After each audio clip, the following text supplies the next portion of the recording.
We grew up in Bootjack, California, which is a real place. It's in Mariposa County, just outside of Yosemite National Park. It's a nice place to grow up. Real wholesome. And I moved to Bootjack from Orange County when I was 5. So, it seemed pretty cool. My dad said he was going to build me a tree house and we were going to get a dog. Those things didn't happen. Growing up here was terrible. There wasn't shit to do. So we found things to do.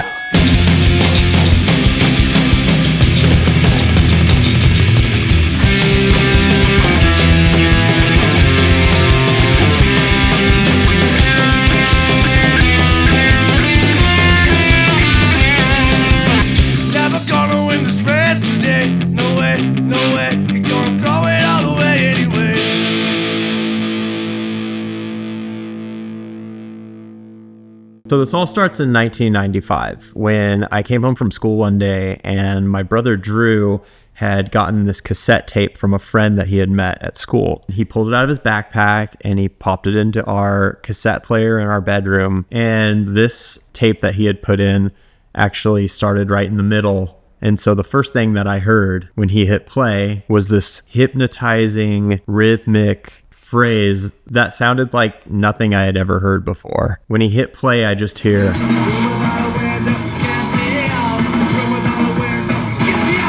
I couldn't really compare it to anything else that I had heard before. It sounded like a really high energy version of the Beach Boys, which is like the closest thing that I could kind of compare it to. And I really liked surf rock anyway, so it immediately kind of grabbed me, and we listened to that whole tape all the way through. We flipped it over, listened to the other side, and I knew right then it was immediately my new favorite thing. This band was unlike anything I had ever heard before, and it felt real and raw, and I just felt like a really serious connection with it. Danny started showing me bands like Minor Threat, Operation Ivy, really opened my eyes to a new style of music. My dad and I moved right next door to Danny and his family, and so that was where I hung out all the time. First punk rock exposure would have been at Danny's house through the posters on his walls. The first CD that I ever bought was a Rancid album, And Out Come the Wolves. We were kind of really loving it, finding the music that paired well with our skateboard culture and just kind of rural kids that like to get into trouble and have fun. It was perfect.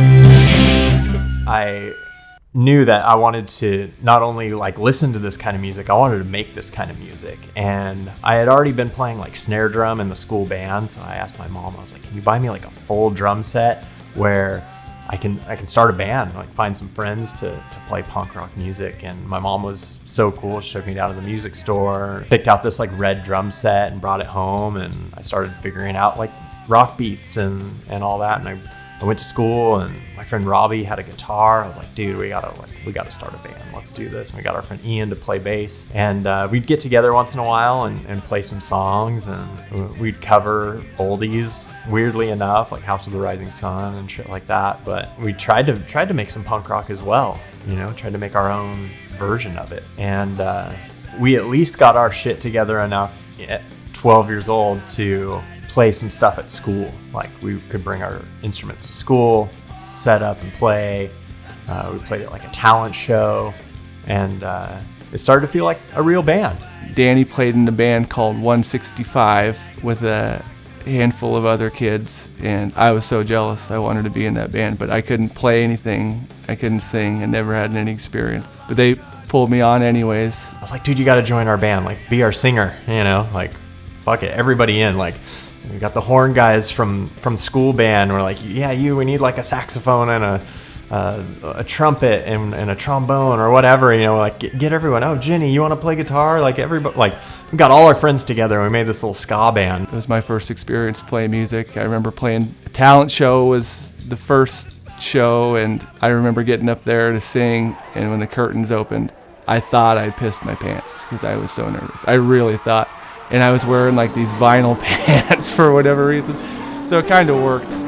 Nobody would be able to see the piss. But I didn't piss my pants.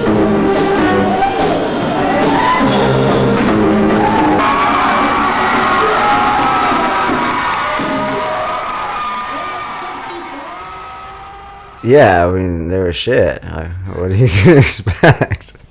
It was a bunch of 12-year-olds. But Danny was holding the band together with those drums, and you know, the idea of it, I'm sure it was his. I think they definitely stayed up there until they got completely booed off. We stopped playing in 165, and it was just terrible and embarrassing. We got Chris's next door neighbor Marcus to play guitar, and we're like, okay, well, this is gonna be like a new band. This is gonna be, we can't just have the same thing. Like that was our middle school band. We're gonna have our high school band. It's gonna be punk. Danny and I wanted to start writing more punk rock music, and It's gonna be heavier, and so we decided to start GFN. my mother was going through a divorce at the time, and so her house was just like a party house. Danny would come over all the time, and we would just write music in my bedroom. And Every weekend I'd go over and stay at Chris's. His mom was super cool and let us like be loud, and we'd have the band set up in the garage. We would get these like VHS tapes because like YouTube wasn't a thing yet, and there weren't shows in our area to go to. We would buy these like bootlegged VHS tapes of shows, and we had like a bunch of Gilman shows like Op Ivy and Rancid, and there's old camcorder videos that people would like make copies of and sell, so they were like really low quality, but we'd put them in the VCR, and we would just like watch like the same shows over and over again. Like we'd get all amped up, like, and then we'd go in the garage and we would fucking rock out, and like they gave us like inspiration. And even though we couldn't go see bands nearby, like having those tapes and watching those shows was like a supplement for that, and it was awesome. We were kind of sick of playing at school. Like that was like our main place where we could play, because we were in the middle of nowhere. It's like we kind of want to take it a little more seriously and play like an actual venue. And so somebody booked us a show playing in Merced, which was the closest bigger city, you know. We went down to Merced to a venue called the Fatty Mocha, and we opened for a couple bands down there and got to play our first real show. so it was a really cool experience just to get a live show under the belt, and kind of got us excited to play more. Once we got home from playing down in Merced, we were kind of like trying to figure out a way that we could put on our own shows in our hometown, like create something there. There were a couple venues in town, like VFW Hall. There was another like Fish and Game Hall in Bootjack. We looked into renting it, and it was like a couple $100 for a night, and so we got our parents to give us some money, and we were 15 at this time, and Chris and I rented out the hall and organized it and got some bands to play with us. And not a lot of people came, but we had a lot of fun. And that first night felt like it was the beginning of the right direction for us. And so we played that night, had a blast, and we were like, let's keep doing this. Let's keep renting it out. So we took the money we made from charging $5 at the door, put it back into renting it again a few months later, promoted heavier, more people came, and it just kind of snowballed. So we started our own little punk scene, and we'd have a lot of shows. We'd get bands from neighboring areas to come play, and made some money. We basically just forced ourselves to headline every show, even though we probably weren't worthy of it. But it was a really good scene. We had a lot of people come out. I was just stoked to be there. I was quite a bit younger than those guys, but I was like part of their group and would sell merch and sell wristbands. I was just stoked to be a part of all the shows and the logistics and shit. That went on for about a year and a half, maybe 2 years. Shortly after that, the people at the Fish Game Hall were aware of us throwing punk shows and kicked us out forever. I think I could speak for most people at the high school at that time. There was no place for young people to go and listen to music, much less each other's music. And so GFN was kind of cutting a cool path, and they had good fucking songs. The songs were really fun. And, well, I guess that's why we're here now. I was in this like filmmaking class at school, and one of our projects, we had to go make a video of something. I was like, oh, I'm going to make a music video for the band. Like, I'm going to figure this out. So I had like a little camcorder. We had went to a shitty little studio in Fresno, California, recorded 5 songs, and we picked the best song out of those 5, which wasn't very good. And we made a music video. We got together, we went underneath this bridge in town and set up the camera, got a bunch of different angles, moving it around, played the song like 1,000 times. And then just drove around in his parents' car, and that was a music video. We had these songs, we had this music video, and we're like, now we have some way to kind of promote ourselves a little bit better. Making that video really set in the possibility of like DIY, and like we were doing everything ourselves. Like we were making our shows. We were renting venues and booking bands and making videos and recording ourselves and doing all these things where we were starting to realize, like, if we wanted to do something, all we had to do was do it.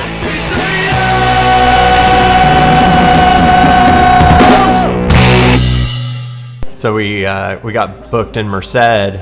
Finally, again, we played this place called the Mainzer Theater. Afterward, we met this dude, Franco, who came up to us, and he's like this like big, like tattooed punk rocker dude. He had like this misfit skull on his arm. He was there with his nephew. He started talking with us and expressing that he wanted us to start playing some shows in San Francisco. He's like, I'm having a show for my birthday, and we're gonna do it in the city at the Red Devil Lounge. We show up and we're opening, there's like no one there, and we're playing, maybe like 5 or 10 people in the venue, and we're still having a good time. We're like playing our show, and then halfway through our set, I look like right in the center of the floor area, and standing right in the middle watching us like this, nodding his head, is Lars Frederiksen. We all about shit our pants on stage. After the show went well, basically just hung out outside, talked with Lars. He was just such a cool dude that he was like, gave us the time of day and like encouraged us and paid attention when we were playing, and we just it's made us feel really good, like oh man, like these people that we look up to and are inspired by are actually pretty fucking awesome, you know, and it was really cool meeting Lars that night. Once high school was over, I was ready to leave the area. So I moved to San Luis Obispo. I was 18, I was living here in San Luis, and it was kind of time to kind of end GFN. We were all separated. Danny was living in San Luis Obispo at the time, and he called me one day and he said, I don't want to do GFN anymore, which was heartbreaking, but totally understandable. And I was like, dude, you gotta move down here. Come have fun. Come live this life down here on the coast. Shortly after that, we started a psychobilly band called the Bootjack Stompers. We were really into Tiger Army. We were really into Necromantics. All that stuff really spoke to us, and we were listening to it a lot. And we're like, let's start a new band. Let's start like a psychobilly band. Bootjack Stompers. Well, I love how they took the name of the Bootjack Stompers Hall in Mariposa, the old square dancers. Fucking brilliant. Why not borrow that? We stole the name from a line dancing group in the area. I just thought it sounded tough. I had this upright bass that I had bought. It was at my house, and I was like just messing around with it, and I kind of started to learn it. And so Chris and I were talking, like, maybe I'll just play upright, and we'll get a different drummer, and we'll do the psychobilly band. So we got our friend Mikey Mack, who lives down here in Slow. Mikey played in like the Mercy Killers, and like he was a great drummer. So the three of us got together and we started writing, and it was like, I really liked it. I thought it sounded really good. So we recorded 3 tracks with Kip at Avalon Studios in San Luis Obispo, and that went really well.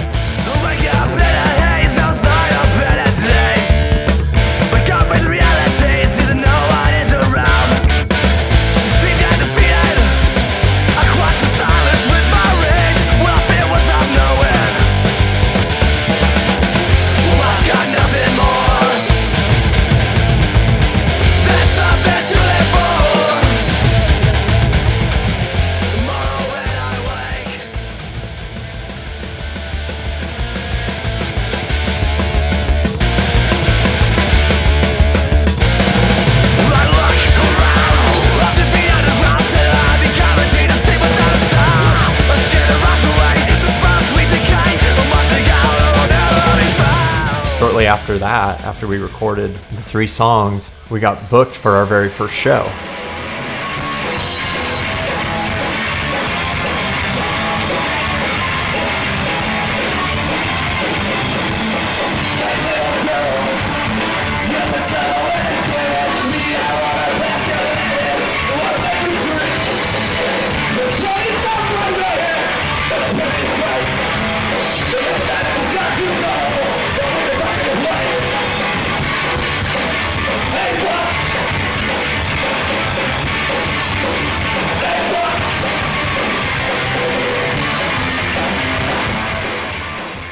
The show went really well. Like, people were into it, people were moshing, and it went way better than I kind of expected it to. Little did I know that would be our last show. We ended up stopping playing after that because the headliner of that night had their bass player quit, and they kind of recruited me to fill in on a tour they were about to go on. So sadly, in hindsight, I broke up the band again. I broke up GFN, and then I abandoned Bootjack Stompers to go on tour with New Tomorrow. First time I saw New Tomorrow, blew my mind. Wood was just a maniac up there. Their drummer was just like a freight train, never missed a single beat. Kevin's a phenomenal drummer. Like, just to watch him play live is entertaining enough. He almost doesn't even need a band to play with him to put on a good show. Like, he's hard-hitting, keeps excellent time, he's creative, Kevin's the shit. Like, he's my favorite drummer. I thought Kevin was like 10 years older than we were. Come to find out, we're the same age. That's funny. I was pretty young. I was like 19, I think. And then our bassist left the band, and we all knew Danny from the show. We thought, you know what? He could play bass. And so I learned their album in a couple weeks, went out on the road playing bass for New Tomorrow. And before I knew it, like, one tour turned into two, turned into three. We toured a lot. You know, you have to be friends with someone when you have to sleep in a van with them. Right, so that was the main reason that we had decided on Danny. Became like family, you know, touring the country, and played coast to coast, probably 7 times, DIY shows, booking them ourselves, playing with locals at every stop. Sometimes we played to one person, sometimes we played a decent crowd, but, you know, every night we were having fun. At least we'd make enough to fill our gas tank and get to the next town.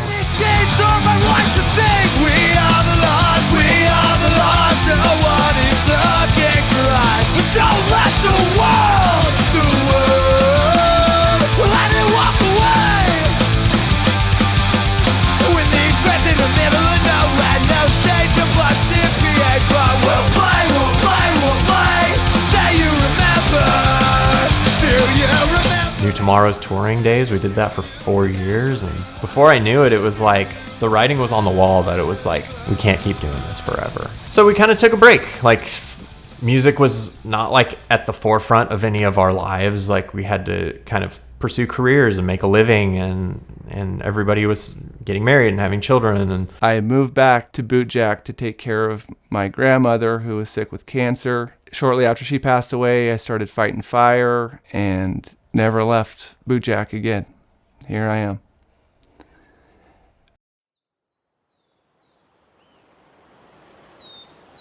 last year I was talking to Chris, and I was thinking, like, I was like reminiscing about how much fun we had, like, when we were younger, and writing music and playing music. And Chris and I always had really good chemistry playing music and writing together. And Danny called me and asked if I wanted to start GFN up again. And so we started working on stuff and writing a little bit and sending recordings to each other, and it was going in the right direction. Danny comes over to visit, and I'm like, hey dude, I just bought an electric guitar and an amp and shit, check this out. And I started playing some Weezer, and we started just fucking singing along really loud to Weezer together. And then the next day, Danny was like, hey, you wanna be in GFN? Danny had the idea to bring in Jeff. I had no idea Jeff played guitar, but I was stoked to have him in the band. It started off with a text message in, I think, April of 2024. And I said, yeah, that sounds like fun. I want to play drums. I'll do that. He said, I'll send you some songs, and we have kind of put together. Once he said Kevin Menesez from New Tomorrow was playing drums, it was like, oh, well, fucking A. We have to start playing then. Kevin's always down to play. Like, he plays drums every day regardless, by himself. So he's like, yeah, I'll play with the band. Like, fuck it. And so we got together and ran through some songs, and it was sounding good. So we've been practicing up at Kevin's house, and Kevin has a ranch. He has this big property with goats and horses, and he has like a garden, and it's like country living. It's really cool. And he has these buildings on his property, and one of them is dedicated just to playing drums. And so we started going up to Kevin's and practicing in his extra house there, and it's nice. We can be really loud. It's in the middle of nowhere. No one's going to complain, and we have a lot of fun up there. It was kind of a perfect spot to practice. We went through 4 songs, some older, some newer. I was amazed on how fast we got through them and what it was sounding like. We decided to keep doing it. We had a couple practices down there, really made progress pretty quick. Did some scratch recordings just so we all knew what was going on. And shortly after, Jeff flew out and we had our first practice together. So we just did, I think, 3 band practices together in the room every other week, like on a Saturday. And we get together and barbecue some burgers and play some music, and it was super fun. After we got like 5 or so songs kind of nailed down where we knew the structure, we were like, you know what, we should keep the ball rolling. Like, let's make a demo. No pressure. Let's just schedule some time in the studio. And Went to the Sauce Pot studio in San Luis Obispo and recorded 5 tracks. The funny things are, in the past couple of days with recording, never having recorded before, you don't realize how much work and how much meticulous attention to detail goes into everything. But then there's all this spontaneous creation that happens that you also would assume someone thought a long time about, and they didn't think about it at all. How do you guys want me to start out that verse, that very beginning part thing right there? it's something we should all agree on. Because it's new, so Yeah. Reverse beat.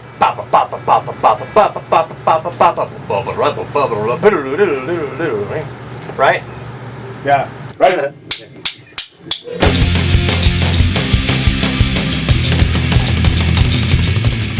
We started about 10 a.m. and we played all the songs 3 or 4 times through, and then we would move on to the next song. Just powered through it and did that until all the songs were done. And then it was about 2 o'clock. And then we comped things that needed to be dialed in, punched in a couple bass parts and some guitar stuff. And it's pretty simple. We didn't do like a million takes or anything.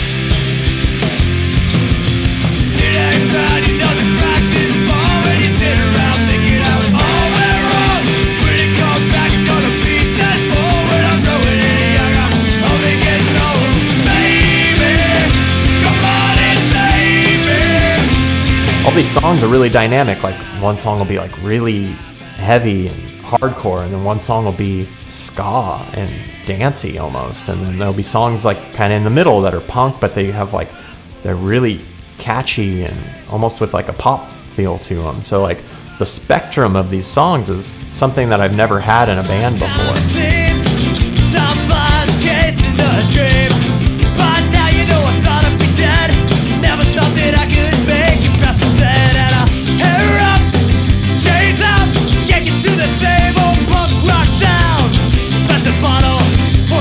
A lot of cool stuff. This recording's super fun. See what else comes out. I guess the punk rock life has a way of pulling you back. So here's the documentary of the band that no one listens to. I don't know. That's good. You guys make me nervous. No, you did great. You got good? Cool. Good job. Okay.